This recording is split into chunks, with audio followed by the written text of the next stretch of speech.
नमस्कार मित्रांनो, जय महाराष्ट्र। उद्धव ठाकरे एकनाथ शिंदेच्या नेतृत्वाखाली भाजपमध्ये येणार।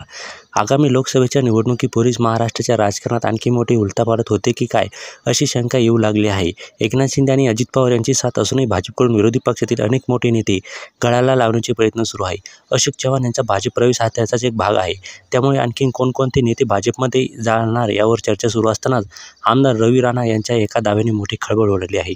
माजी मुख्यमंत्री उद्धव ठाकरे मोदींशी संपर्क साधण्याचा प्रयत्न करत असून एकनाथ शिंदेच्या नेतृत्वाखाली ते भाजपसोबत येतील, असा खळबळजनक विधान रवी राणा यांनी केलं आहे। प्रसारमाध्यमांशी बोलताना रवी राणा म्हणाले, उद्धव ठाकरे हे सध्या प्रचंड बेचैन आहेत। त्यांना कधी मोदीजींशी दर्शन घेतो आणि त्यांची माफी मागतो असे झाले आहे। मी मोदीजींसमोर कधी आत्मसमर्पण करतो असे उद्धव ठाकरेंना झाले आहे।